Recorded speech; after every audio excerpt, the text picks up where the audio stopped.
Welcome back to the Nuckhead podcast. Hope you guys are having a good morning. I'm recording this on Wednesday, by the way, so I don't know the score of last night's game, but that shouldn't matter because I'm not going to be talking about how the Canucks are playing lately. I'm not going to be talking about new line combinations or trade rumors. No, I'm going to be talking about drama. Yeah, drama. Something I don't love to talk about since I started the channel and the podcast. But I realize I don't know if I can call myself the host of a Canucks-focused podcast if I don't at least address an issue, quote-unquote, an issue like this one that has become such a talking point over the past few weeks. So, yeah, the issue, quote-unquote, in question is there a problem in the Canucks dressing room right now, specifically between J.T. Miller and Elias Pettersson? I know, it's silly, but we're going to talk about it. So yeah, let's get into it.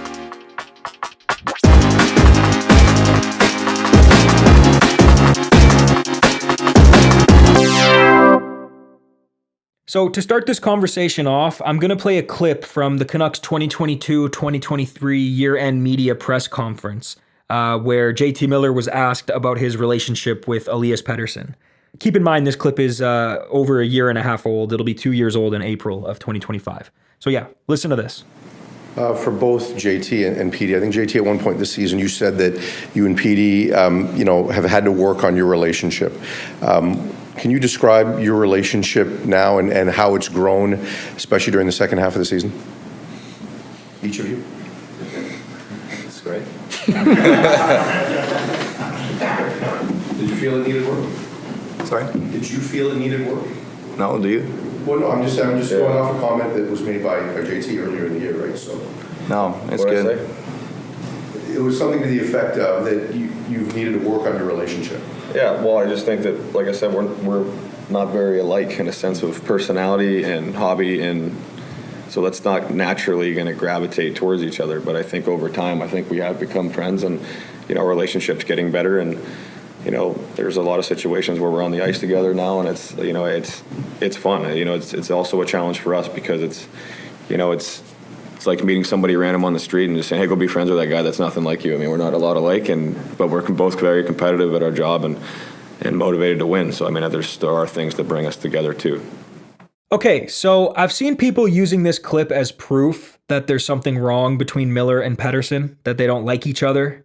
And, I will admit, it was a very, very awkward interaction. There's no doubt about that. When Miller was asked the question, he didn't really know what to say at first, so he looked over to Pettersson, and Pettersson looked flustered.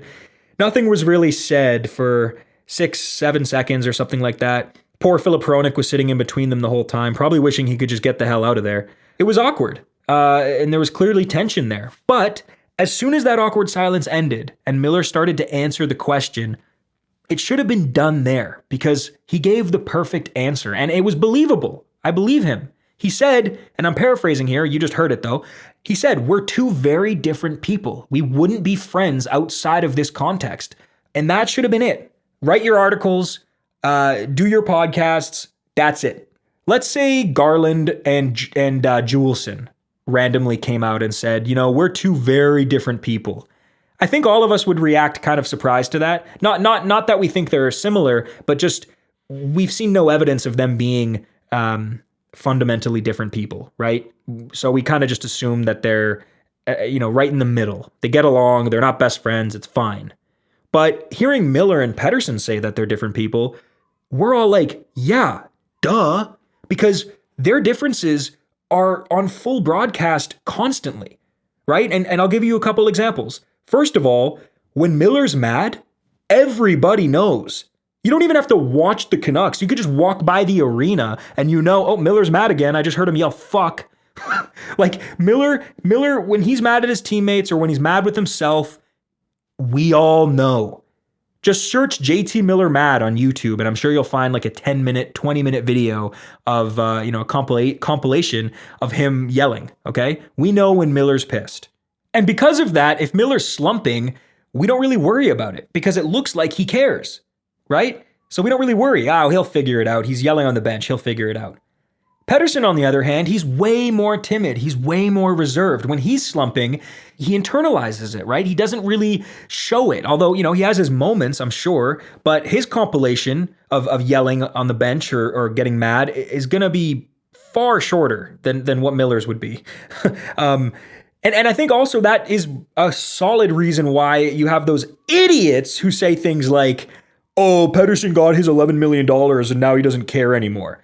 I can at least understand those people a slight amount because, if you don't apply any thought, you might see Pettersson not yelling and screaming and think that he doesn't care. But of course, you don't get to a league as elite as the NHL without caring a whole lot about your performance. So, also, just real quick, for the people who still think that, oh, Elias Pettersson got his paycheck and now he's just coasting, do you think that at 8 years old, Pettersson decided, I'm going to be so good at hockey, I'm going to go to the National Hockey League and I'm going to get a big contract and then I'm going to give up? What? Get a grip, take a hike, read a book, touch grass. That makes no sense. Anyway, that was a bit off topic. Where am I? Okay. So example 1, they deal with slumps or struggling teammates very, very differently. Okay? Very differently. Polar opposites there. Example number 2, they're both elite players in the league, but how they became elite players in the league is also very different. Miller, high draft pick. I believe he was drafted 11th overall in 2011. Okay? Actually, let me double check that. Okay, so Miller was drafted 15th overall in the 2011 draft. So, first round pick, had expectations coming into the league as a rookie, didn't really meet them, bounced around, got traded to Tampa, then traded to Vancouver, and then he became an elite player. It took him a while. It wasn't until he was 26, 27 until he really became one of the best players in the league. Pettersson, on the other hand, basically right away was one of the best players in the league. You weren't going to trade him away. Miller was traded twice. You weren't going to trade Pettersson away. That's another difference. Now, does that factor into how they feel about each other? No, I don't think so, but it's just more proof that they're different people. Now, my third example is a little bit more abstract, but, Pettersson, and this could have something to do with them being 5 years apart. In fact, I think it has a lot to do with them being 5 years apart in age, but Pettersson, at least at one point, and not so much anymore, it's possible he grew out of this already, but he cared about his social media presence. He hired professional photographers to take nice photos of him in nice clothes. He really cared about fashion, and he posted on social media. He would be in the studio with local Vancouver rappers, and he even at one point was live streaming himself playing video games. I think it was like Call of Duty. I actually don't know much about that era, by the way. I should mention that. I don't know if it was a one-time thing or if he did it every now and then. I'm not sure. But the point is, can you picture Miller doing any of what I just said? No. Miller is very much a meat and potatoes type of guy. And I'm going to speculate here, but my guess is Miller gets to the rink, works his ass off. By the way, he gets to the rink not giving a shit about what he's wearing, gets to the rink, works his ass off, gets into a pickup truck that's probably way too big, goes home to his wife and kids, chills with them, goes to bed, rinse, repeat. Okay, I don't think he really cares too much about what's going on the internet. I could be wrong, but that's the vibe I get from him. So again, a third reason, these guys are almost polar opposites. Now, if you want to believe that they hate each other or something, you can take a lot of what I just said and spin it the way you want to. But here's the thing. Why on earth would these two guys hate each other? And why on earth would they sign such long contracts? You know what I mean? That's the other thing too. Like, why are we ignoring such obvious facts against the argument that they hate each other? You know what I mean? It makes no sense. It bothers me. It really bothers me. And they're not going to be best friends. But the question is that a requirement? Do the star players on a team need to be best friends? The other thing to mention too is if they were fourth liners, third liners, even second liners, who didn't have the weight of the world or the weight of the city on their shoulders, this wouldn't be an issue, right? It's because they both have the same expectation on them. And it's a bit different than Quinn Hughes. Obviously, Quinn Hughes has a shit ton of expectations on him. Same with Thatcher Demko. But it's different because if the Canucks lose 2-0, right? Thatcher Demko has a respectable game, only let in 2 goals, 30 shots, let's say. Hughes, defends well enough. Maybe he's a -1, but whatever. But there's no goals scored on the Canucks side. They got shut out. Who are they going to be talking about? Dakota Joshua? Nils Oman? No. It's Miller and Pettersson. Where was Miller and Pettersson? Where were the Canucks superstars? Why aren't they scoring? So they have very, very similar expectations on their shoulders. And yet they deal with that pressure in such different ways. Anyway, I think we need to call an expert. So let's get Carl on the podcast to talk about this. Carl? Christmas with Carl. No, not Christmas with Carl. Carl's Christmas cast. Okay, here's the question. All right. Have you heard all the talk about Miller and Pettersson? Yeah, I mean, it's really hard not to. And you saw the clip that I sent? I did see the clip. And that's from, almost 2 years ago now. So, do you think there's a problem between the two of them? Yeah. You do? Yeah, yeah, I do. Okay. Like, do you think it's gone to the point where they actually don't like each other? Yeah. Because I don't understand why Pettersson would have re-signed then.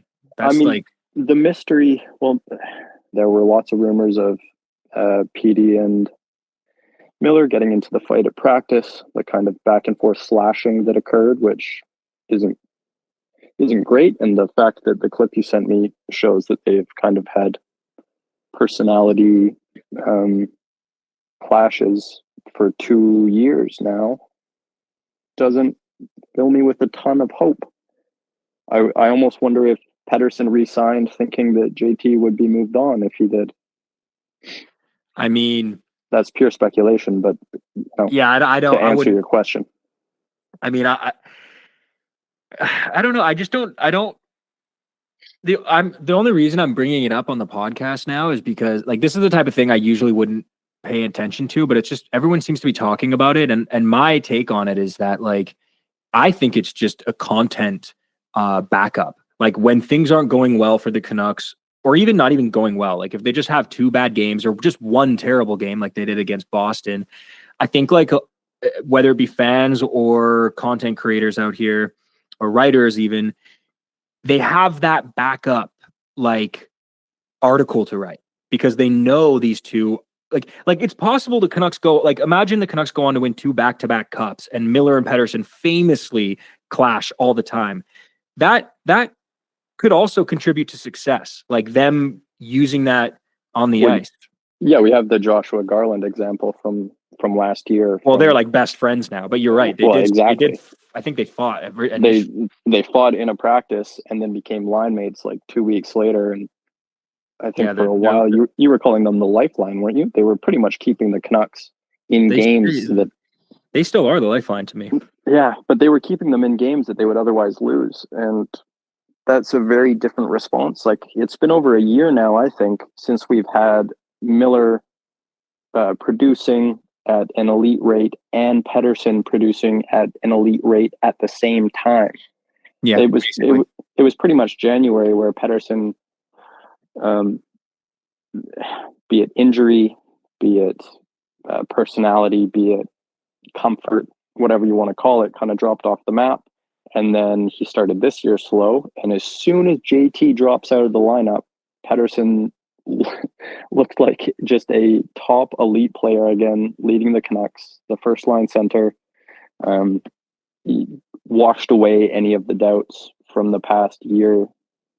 And then as soon as Miller comes back, kind of shrinks back into a cave. So, yeah, well, so that timeline is right. But the interesting part is when the Pettersson wasn't a question, not even close to being a question, around January of this year, which is basically a year ago now, and they both were playing top. That's when the last time the lifeline was together. They were both playing incredibly well, and I think still that's the best I've seen the Canucks play. This version of the Canucks play for the entire time this team's been together, and. That, for the record, that was the road trip where they went to New Jersey, New York, both New York teams. I think they played Pittsburgh as well. It was the moment when I think everybody stopped making fun of the Canucks as PDO merchants and started actually considering them to be, a playoff team, but some also saying that they're a cup contender. And since then, though, and that was also like just a few weeks before Pettersson signed the contract. So and a few weeks before Kuzmenko was traded. So like there were some like significant moves and changes that happened to Pettersson specifically. Like it's I guess it's easy to be like, oh, maybe that was it was a factor, but I guess we don't know. But not, I guess my point is with everything I'm saying right now, none of it really makes sense. So that's kind of why I'm entertaining it now. Cause I'm like, okay, well, yeah, there's a lot of weird coincidences happening. And for the record, I already recorded a part of this podcast without you. And my whole like opinion on this is that, kind of thinking like it is a bit of a fluff piece. Like all this conversation is just kind of like, okay, the Canucks are pretty inconsistent this year. Miller took a leave of absence. No one knows why. Pettersson produced during that time, but not really outside of it. Let's bring up the fact that they aren't best friends and that they've been on record saying they don't really get along. Yeah. That's what I think it is. But then I'm also entertaining the idea like, okay, let's say it's true. Let's say the dressing room is divided and Miller and Pettersson don't get along. And it's a problem. Well,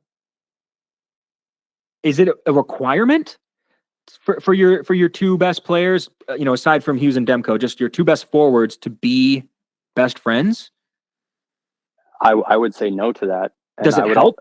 I would almost go one step further and say that as elite athletes, who don't even share the ice together that much aside from power play time, you really should kind of be putting some aspect of your personal relationships out of your mind to focus on the thing that you are getting paid for, which is playing hockey.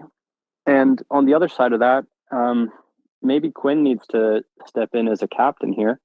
They both have A's on their shirt. Neither of them should be leading the dressing room, or neither of them should really be the dominant personality for the team. I would like to see Quinn kind of, this may be putting just a silly amount of pressure on him, but to build a bridge and kind of say, look, guys, we need both of you to play at the same time. This can't be a tag team situation where when one's out, the other steps in. Each of you leads your own line. Each of you has your own distinct play style and your own distinct personalities. And we want to win games. We'd like to eventually win a Stanley Cup. We'd like to perform week in, week out, instead of having this weird kind of best game of the season against Florida, worst game of the season against Boston. Miller's out for 3 weeks. Petey puts up almost double-digit points in that time and is a clear leader going forward. Miller comes back. Miller puts up points, and Petey shrinks into the background. I don't see many other options.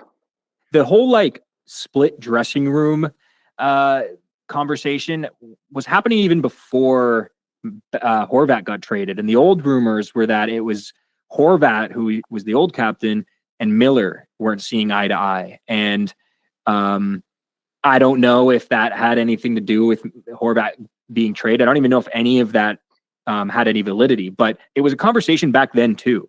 So, I don't know. That's like, that feeds both sides of my brain. Like on the one side, I'm like, maybe this is all just, people exaggerating things that they've seen around the dressing room to make good content. Yeah. I mean, it's real, like Miller's, or it's rumors. Yeah. Or Miller, we've seen, like when Miller's mad, everybody knows. So, maybe that rubs people the wrong way. Maybe he's hard to get along with. I don't want to speculate too much because then I'm contributing to the things people are just saying. But like, I don't know. I mean, it is weird. I agree it's weird, but I mean, at this point, it just seems unfortunate. It is a difficult situation. I think Miller, game in, game out, has a larger impact on the ice. It's a bit like, it's kind of having a more complete player in a lot of ways. The way that I watch him play, he'll get in front of a puck and block a shot. He'll chase a guy down. He takes more penalties, but he also plays with his heart on his sleeve, as you said. Everyone knows when he's mad. I think that can motivate a lot of guys and bring a lot of juice. He's our top line center. And deservedly so in my eyes. Yeah, I mean, if it did come down to picking one or the other, I think you'd have to pick Pettersson because he's 5 years younger. Because he's younger, he's on the contract. I'm just going to put this out there. When looking at the makeup of our first power play unit, I would much rather have Miller centering it than Pettersson. Yeah, I mean, it's annoying because it's like I don't want to have to pick between the two, or even really like compare them because I'm still pretty like certain in my stance that I think this leans more towards a little bit of like fluff. I think it's like they might regret the fact that they kind of opened up about them having to work on their relationship back a few years ago, because now it just is being brought up anytime the Canucks are struggling. Yeah. Miller goes on a leave of absence. Oh, maybe it has something to do with this. Pettersson is not playing well until Miller leaves. Maybe it has something to do with this. It seems like a lot of noise. Like people are kind of making a lot of noise about it. And again, it went back to the Horvat thing too. Like, it's not even. I also just want to preface a 3-game point drought is by no means like a giant slump. It's only Pettersson's gone blank for 3 games. Plenty of time for him to kind of get back into the groove he was in. So it does feel premature to say it, but it's also getting to the point where, to me, it's a bit hard to ignore, both on the ice and off the ice. Yeah. Did you see the video I just sent you? I was trying to find the interview, and in doing so, stumbled across a small clip of Pettersson on a beach, apparently calling J.T. Miller a hothead. Yeah, I've used that in a video before, and I was actually just looking for that. That's funny. I couldn't find it. He is hot-headed, though. I mean, that makes sense. He is, but once again, the optics on saying that in an interview, like there are things that can be true and that you can feel, but when you're supposed to be functioning as a team, like don't give people an excuse to go after you like this. It just maybe I don't know. It feels sloppy because there's nicer ways. There's more kind of ways that foster a positive team attitude than saying that one of your best players is hot-headed. The word passionate comes to mind. JT Miller is a very passionate hockey player. Wears his heart on his sleeve. He's comfortable showing his emotions. There are positives and there are negatives to that, the same way that there are positive factors and negative factors to Pettersson being a much, much more reserved player, right? So that's a good point. Passionate would be better.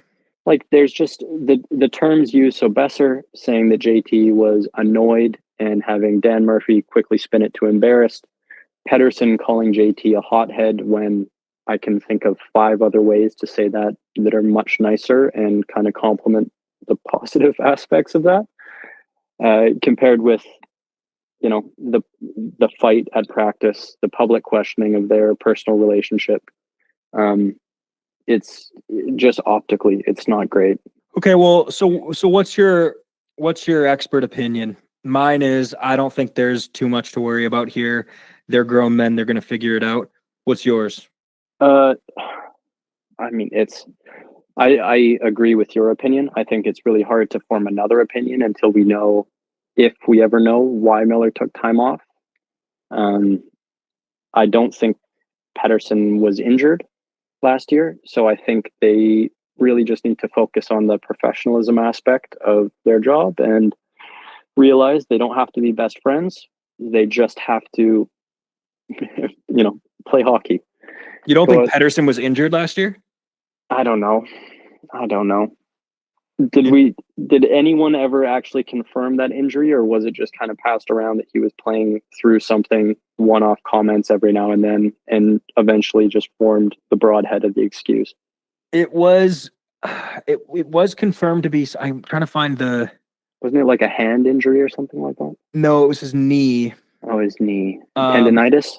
Yes, it was tendinitis, I believe. Let me double check that. It was something that it doesn't really have a linear healing time. It's kind of something that like keeps nagging, and eventually you might just have to learn how to play with a pain.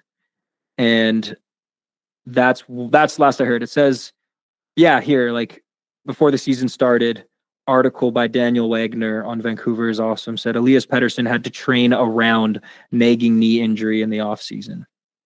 So, well, I mean, if it's tendonitis, and obviously being a hockey player and going under the knife isn't a great solution, but if a surgery to fix the tendonitis would take 3 months to heal rather than him having to play through pain for a year at this point, if not more, coming up on a year at least, I would almost rather him kind of sit for 3 months, get better, and be able to take that excuse off the board, because we're just bouncing between things right now, right? Trying to explain the Pettersson slump, trying to explain the Miller absence, trying to explain all this stuff. We've gone from injury to personal issues to family issues for JT to mental health, to their relationship.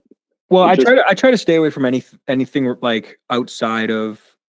That's totally fair. I'm talking more broadly, like the stuff that is talked about on either Canucks Twitter, Sportsnet, any kind of punditry. There just seems to be this carousel of excuses with very little accountability from either of them. Not that they need to be publicly accountable; they should be accountable to each other. They're good teammates, I would like to think. But yeah, it's unfortunate that we're on this carousel right now with two of our best players. Without being too conspiratorial, the official report after the Canucks were eliminated from the playoffs last season was that in January, Pettersson suffered an injury that Rick Tocchet described as tendonitis. And I think it sounds like something that you have the option, you could play through. And it's possible Pettersson demanded he play through it. Now I'm going to the speculation. What the story is, he sustained an injury in January of this year, and then later on, after they were eliminated, Rick Tocchet described it, because they don't really want it, like, especially when you're in the hunt for a playoff spot, and even more so when you're in the playoffs, they don't usually like say what the injury is, because you run the risk of the opposing team just attacking that specific spot of their body. So they waited till after they were eliminated, and then they said, or Rick Tocchet said, he described it as tendonitis. Now, does that mean it is tendonitis and he wasn't supposed to say it and he slipped up, or that it's something else he doesn't understand? I don't know, but they described it as tendonitis. I don't know if it might have been confirmed after that. Didn't Chara play with a broken jaw? Yeah, but I mean, famously. So if we're talking about injuries, tons of players play with broken facial shit. But like injuries that hockey players play through, that the average person would just kind of sit down and take a break and let themselves heal. Tendonitis seems like a pretty minor one. I don't think I've ever had tendonitis, but so maybe I shouldn't be saying that. Anybody who lays down in front of a slap shot coming from the blue line, something that Pettersson does frequently, probably is pretty tough. So I think it's probably pretty nagging, and it could even be like game of operations style, where like it's fine until you do a certain movement, and then it's like a jolt of pain, like something that you actually do have to learn muscle memory around. I was not trying to insinuate that Pettersson is not tough. He clearly is tough.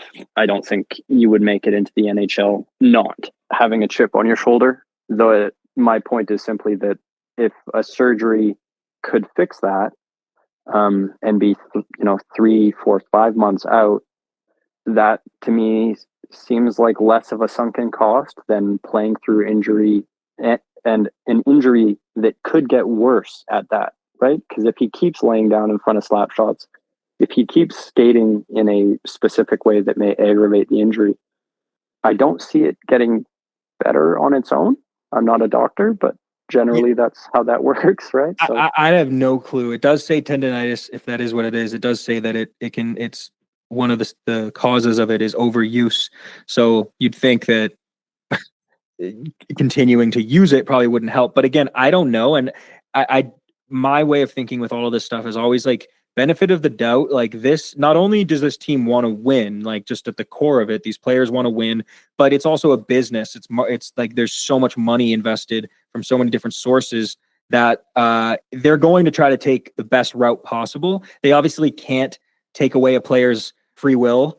So, if Pettersson, like the only possibility here, if they are doing the wrong thing, would be if Pettersson is adamant that he plays through it, which I won't rule out. But other than that, I would assume that, like, if he's not doing that, I would assume that everything they're doing is probably the right thing, right? Like, why would, unless they have like doctors making the wrong decision, but would we figure it out? I don't know. That's what I was going to say. Like, at the most macro level, hockey players are really just assets for the franchise. So if a medical expert with the team was to sit down and say, you need to get surgery to repair this tendonitis, I feel like that would probably be adhered to more than Pettersson refusing surgery. Yeah, but you can't make a guy go get surgery. I mean, I don't know, but I would think, like, if you're a hockey player paid that much to perform and your performances are dwindling, if not just dropping off the map for the most important part of the season, and the medical team with the Canucks concludes that it's because of tendonitis, and if it could be fixed with surgery, I don't see a world where Pettersson's saying, no, I'm going to keep on playing through this. My production may continue to dwindle, and will cause a lot of speculation, rumors, conspiracies about my play. That is the healthier outcome. Well, do you know the Jack Eichel story?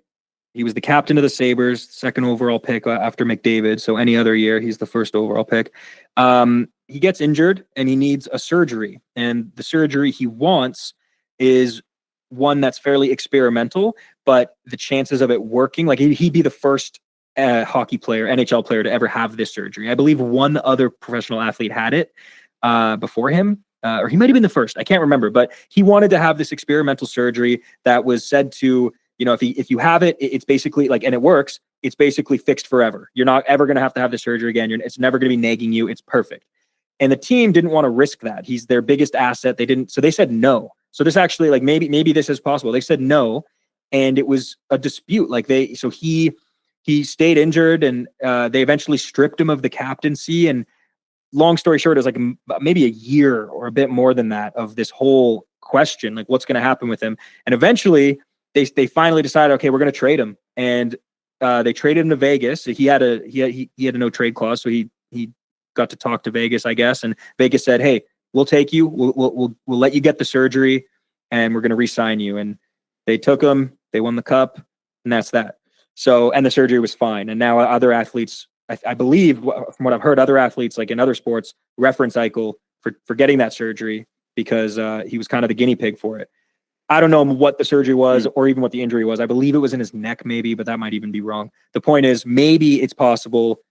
Like, could a team make a player get a surgery? Maybe. That seems a bit more weird, though. I could see them saying, no, don't get that surgery. Well, we know they can do that now, but yeah, I don't know. It is interesting, though, because that I get what you mean by not believing that Pettersson was injured, because even that wasn't really clear on us or clear. Yeah, neither of us are doctors. So speaking speak for yourself, actually, but go on. Oh, neither of us can, with full confidence, talk about the outcomes of any given surgery. My kind of fluffy idea of tendonitis surgery would be that it's not super invasive and not really an experimental surgery anymore.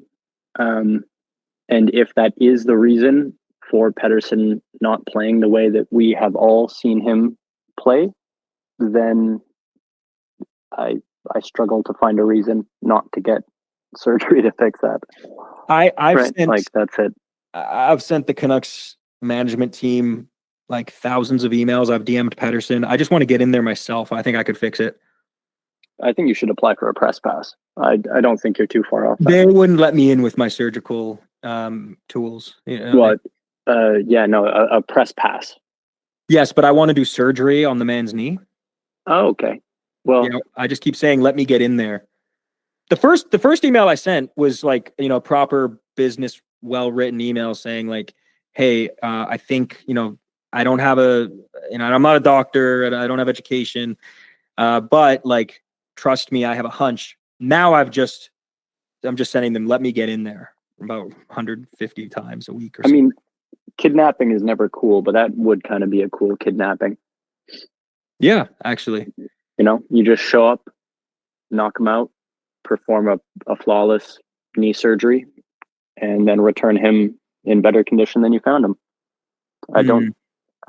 There may still be a manhunt for you. I don't think you'd be super well liked, but Well, no, if Pettersson gets like a hat trick and says, honestly, my knee feels fine, I don't think we should get mad at this guy.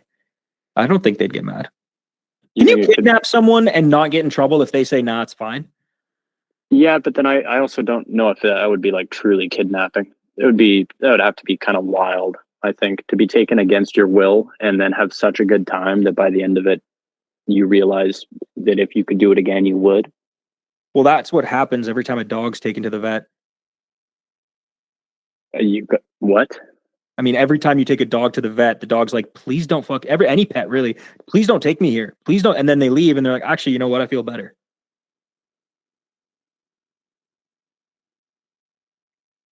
You still here?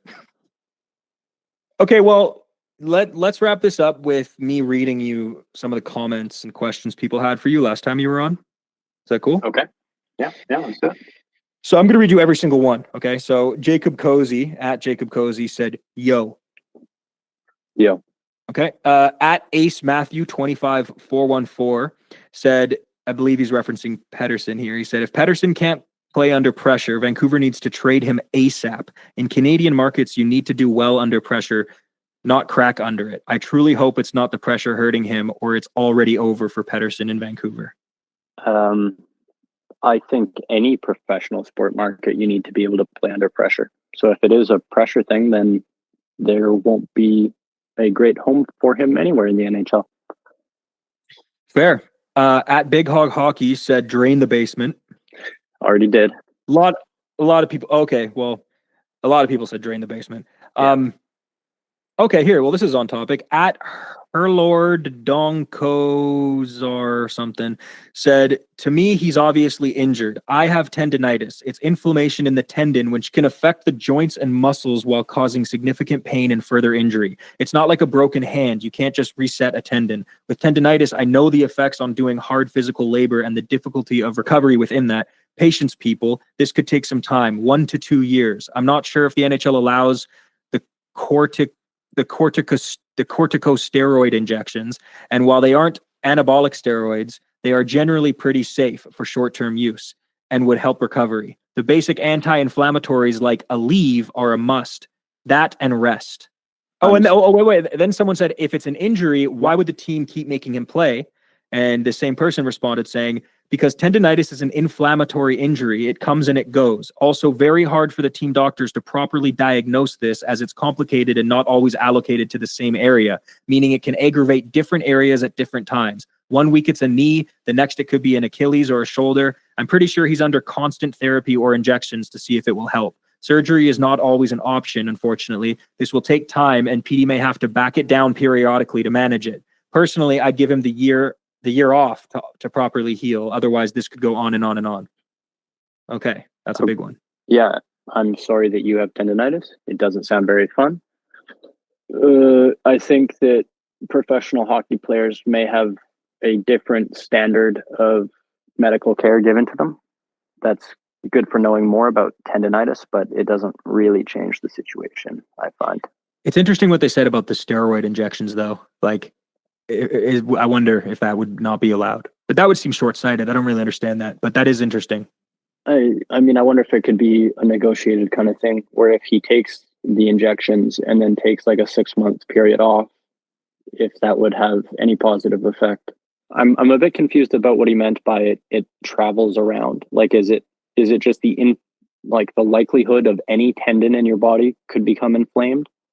It sounds like that.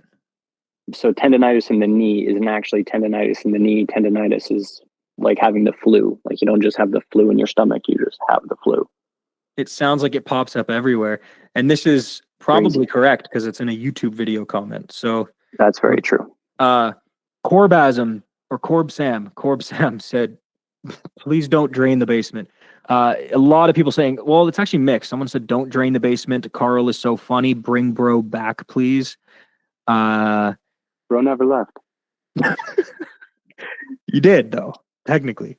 Well, Well, yeah, not even technically. You did. I mean, well, yes, you did. Just in all accounts, you left. yeah. Are you meaning to tell me you've been on every podcast?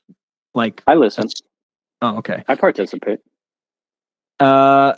Lannon for Prez says they should probably look into shopping him around. I think he'll find his game again and everything, but even if he does, I just don't think he's a fit on this roster. He has not shown us anything in the playoffs and has proven to be extremely streaky, not to mention his horrible body language. I wish him all the success in the world, but I'd much rather see that cap space go to developing our future without Pettersson. Quite frankly, this team doesn't need the constant Pettersson attention either.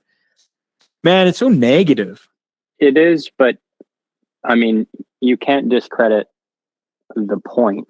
He does have a point. The one thing I would say is we would be selling at this point so low on Pettersson. No, I wouldn't, dude. It's a bit lower than maybe at the start of the year, but what team is going to eat his contract with the way that he's been playing for the past 11 months, which we all know that recency bias plays a very large part in people's opinions of players. So what team is going to eat that contract without the Canucks being left with a little bit of shit on their face? Any team that doesn't already have a guy would take that. So not the Oilers, they got 2, not the Avalanche, they got a couple as well, but a team. Well, the 2 teams in the West that I would think of would a few years ago have been Chicago and San Jose, and I don't know if they would eat it right now. Maybe if Kopitar ages out, LA would take a bite. I think anyone would take Pettersson. I don't, especially with the cap going up. Like, if he becomes a 100-point player again, I don't think there's any reason to think he's not. Well, he's still he is a 100-point player. Yeah. To me, you only need to, like, Besser is a 40-goal scorer, even if he only hits 32 goals this year. He's hit that mark before. He's young enough that he can do it again, and the expectation should be that he does it again. So we are still dealing with a 100-point player. Doesn't that go against your point, though? Like, any team would kill for a 100-point player. Because you can't really get those. Like, that's the other thing, too. It's not like you can, like, trade for a 100-point player very often. You very rarely get to sign them in free agency. Like, that's very, very rare.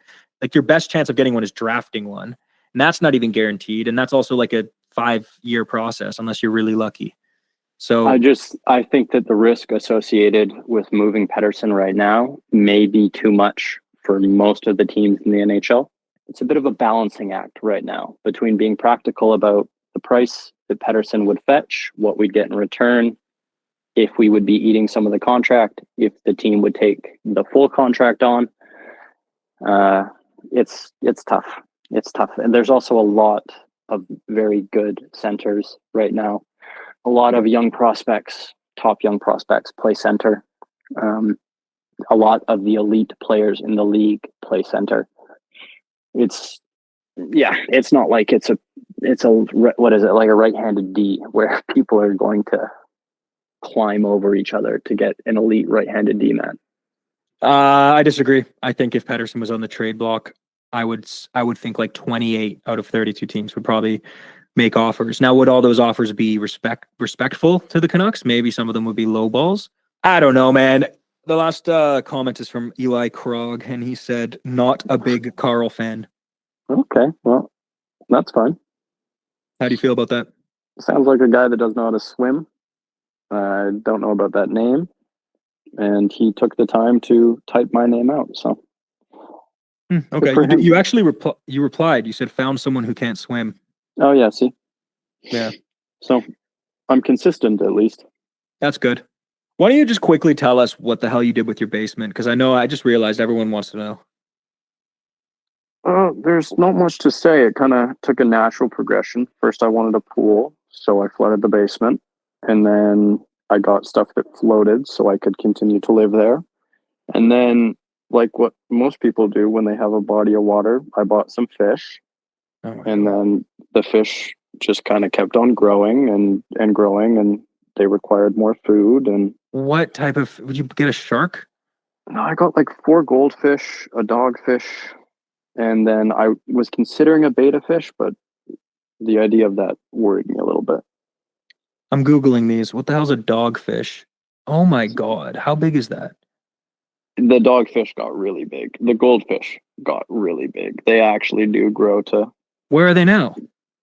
I don't know. I had to call a plumber last week, so that may have something to do with it. For everyone listening who doesn't know what's going on, Carl here lives in a basement suite that he filled up with water because, why? Because you wanted to float or something? It's just a nice indoor pool. Right. Oh God, yeah, an indoor pool, and they wanted you to drain the basement. Yeah, and I did. I came around to that viewpoint. But it was mostly because of the fish. They're gonna fish feel is- guilty. Yeah, they're gonna. Wait, it's mostly because of the fish? Well, yeah, they kept growing. They got so fucking big, and I didn't know what to do with them. Sounds like you just murdered a bunch of fish, dude. Uh, four. It was What was- four? It was four fish. Okay. But I guarantee you, most people have not been in that situation. When you're waking up in the morning and you look kind of next to you, and there's just a 4 foot long goldfish swimming down your hallway. Yeah, no one's been in that situation. So don't tell me about the situation you haven't been in. How do you watch games if Well- everything's in water? You can wall mount a TV. So you just like lucked out and found a basement suite that was designed with outlets high on the wall? No, not exactly. This did take a little bit of planning. Are you there now? No. I had to leave. I had to get out. Like someone asked you to leave, or Well, like I drained it and then I saw kind of what was left and what the fish had done to the carpet, what the water had done to the carpet, and just the state of affairs, and realized that there was no explaining this to the landlord. So, oh, you just like left before even, yeah, I moved out at like 1 a.m. one night. And just but you never not looked before back. calling a plumber. Well, yeah, I mean, when you live in a pool, your plumbing is kind of that's a big deal. Oh, I didn't even think about how you use the washroom. Yeah. So where are you now? Well, I'm at my new place. It's pretty nice. Another basement suite, and I don't have the urge to flood it yet. So, Yet, how long until you flooded the last one? Like how, how well, much time do you have until you start doing that? that's more of a summer activity. Indoor pools are like a good spring summer activity. So probably around then. And how long were you living in the last place? Just really for the summer. So you got fish because you thought you wanted a pet, or you thought they'd look nice, and then they Well, turned into a hostile environment. Yeah, I mean, when you see like a large kind of body of water, I guess relatively small body of water, but given it was a basement, kind of large. At least for me, my first inclination was I got to get some fish in here. That would be so fucking cool. Like a koi pond that I live in, but I didn't Yeah. get koi. I didn't get koi fish, unfortunately. I should have gotten koi fish. It's fucked up because, like, if you think about it, someone's made it this far in the podcast, someone who may or may not be familiar with my podcast already, but they may have missed your episode, and they've gotten this far. They heard good conversation, and they may have even agreed with some of the stuff you had to say, or at least found it insightful, only to find out at the end that you are, and don't take this the wrong way, insane, kind of. Most of these people have never made their own indoor pool.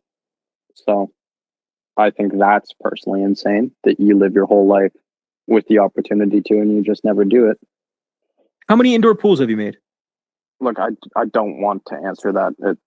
There is a level of self-incrimination going on here, and if I'm my landlord, I'm probably a little bit worried if he's hearing this. So if my plan is to turn basement suites into indoor pools, I'm not using my real name or SIN number or fucking any of that. I'm paying cash. Do My you pay record. rent? Yeah, dude, obviously. So it's like, hey, thanks for letting me move in. I'm gonna turn it into a indoor pool, and then they go, okay, sounds good. No fish, and you go, okay. You do the fish, then you decide to drain it. The fish, I assume, died. You call a plumber, leave. Well, almost. I mean, I didn't tell the landlord I was turning it into a pool. I pretty much said that I'm a very independent person, and if anything comes up, I'd be more than happy to, call a plumber myself, call an electrician myself, do all these fixes. So I kind of plant the seed that he doesn't need to check on me. But a hot day rolls around, 33 degrees, take one look at the hose, grab the hose, fill the basement, Canadian Tire, buy some floaties, get that going, and then look around and say, damn, fish would complete this. So I go down to, I think I went to like Noah's Pet Ark, and I got just 3 standard goldfish and 1 dogfish. And they were tiny at the time, right? They were like maybe the size of my thumb. And suddenly 2 months later, I got suitcase-sized fish swimming around underneath me at all times. And toilets won't flush, water's getting backed up. So I call the plumber. He takes one look at the basement and says, yeah, no, I'm not working on it. I can't work here. And I kind of said, fair enough. And by the next day, I was gone. Well, that's fucked up. Yeah. I disagree. So is there a final message you want to leave for people? I mean, last time you said to comment, drain the basement, and you listened to them. I don't know if you needed moral support or something, but is there I would just say, like, pool gang needs to start showing up. So let's throw some pool gangs into the comments. The drain the basement people had their say, and they may have been right, but I don't know. I still think it's pool gang all day. Cool, we'll leave it there. Yeah. By the next time we talk, I wonder if Pettersson will be back to 100 points. I forgot we were even talking about the Canucks. Yeah. Yeah, at some point we were. But who knows? Things can change. Okay, bye. Bye-bye.